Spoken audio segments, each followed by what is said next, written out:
Hello! Today we're going to make gluten-free beer batter pan-fried fish. It is a healthier version of your traditional fish and chips. I'm Debbie, welcome to my kitchen. And if this interests you, then stay for the video, click the like button, and subscribe to my channel, and stay till the end when I'm going to talk about different food pairings and drink pairings that will go great with this recipe. It's delicious, it's healthy, it's easy. Let's get started. Here are the ingredients you will need. I will put the list in the video description as well. For the gluten-free beer batter pan-fried fish, you will need 3/4 cup of oat flakes, pumpkin seeds, sesame seeds, and sunflower seeds. Then you will need 3/4 cup of beer. You can substitute chicken or vegetable stock if you prefer, salt and pepper, and cornstarch, and 1 egg. So take 3/4 cup of oats, and for the remaining 1/4 cup, add the 3 seeds, approximately in equal amounts, to fill up the cup to make 1 cup of oat flakes and the 3 seeds. Then you're going to put them in your blender, and you're going to grind them so that you crush the seeds and the oat flakes.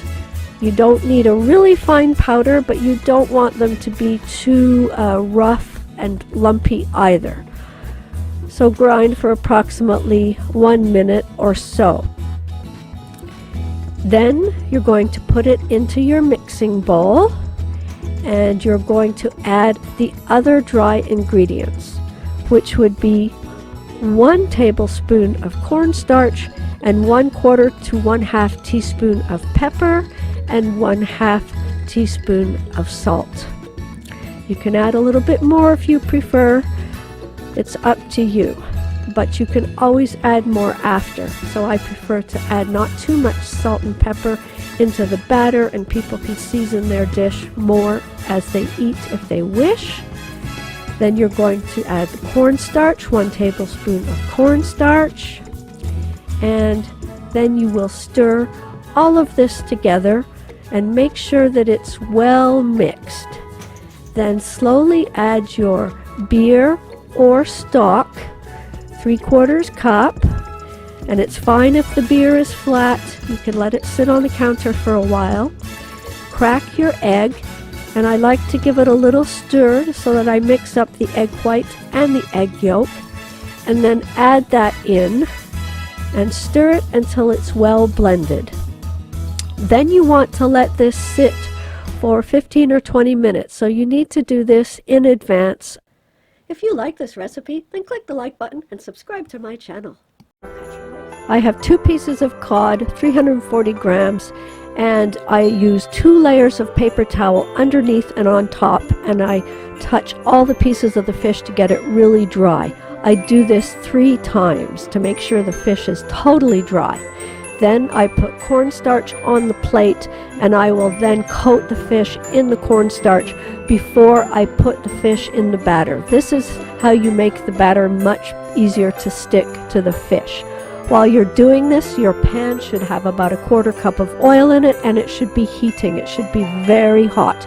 Then dip your fish into the batter, coat on all sides, and put into the pan. Put the fish in the pan. The oil should be very hot, and let them cook for 3 to 4 minutes until you can see browning around the edges. Then turn the fish over. You want to be cooking on medium-high. You will then cook your fish again for 5 to 6 minutes. I use a digital thermometer to measure when the fish is done, because that way I cook it enough so that it's safe, but I don't overcook it. You want the fish to reach 145 Fahrenheit or 63 Celsius. Insert the thermometer at an angle and make sure you don't touch the bottom of the pan. So when your fish reaches that temperature, it's done.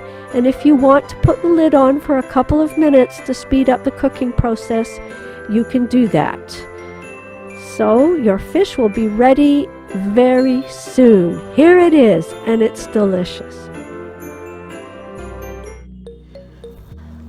This meal is really easy to make, and let's give it a try. Mm. You know, the fish, look at that fish. It's so flaky, and yet the coating gives it a crispiness. Mm. The fish is just perfectly cooked. Nice texture, nice taste. No grease, no fat taste at all. Mm. And this is really easy to make. I love this recipe. Amazing. And it's gluten-free. So if you're pescatarian or you eat meat, this recipe will work for you. Tender and crispy, tasty, delicious.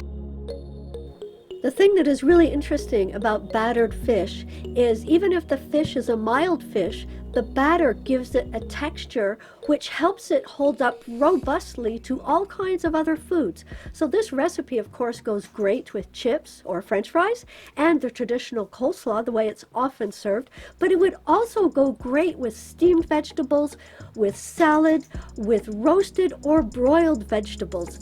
And for a sauce, it goes very well with a bit of lime juice or lemon juice on top, but also with tartar sauce. But you could also make a little mayonnaise out of lime juice and mayonnaise or lemon juice and mayonnaise that would be delicious and super easy to make. This recipe also goes great with many different kinds of drinks. It goes very well with IPA beers, with blonde or light beers, with white beers, with lagers, but actually it could really go with any beer that you prefer. And for wines, it would go with white wines that are slightly sweet or slightly dry, and also slightly sparkling, as well as even red wines that are not too robust in their flavor, like a Merlot. This recipe goes with so many foods and drinks. It's easy to make, so I hope you enjoy it often, and it's healthy. Here are some other recipes that I have that you might be interested in. For vegetable coleslaw, it's delicious and healthy, and sweet potato fries made in the Instant Pot and in the oven. The links are in the video description. Then, if you want to know more about food, then sign up for my newsletter. Twice a month, I put out a newsletter with information about food and ingredients and all kinds of fun stuff that is not in my videos and is not in my blog, at least not yet.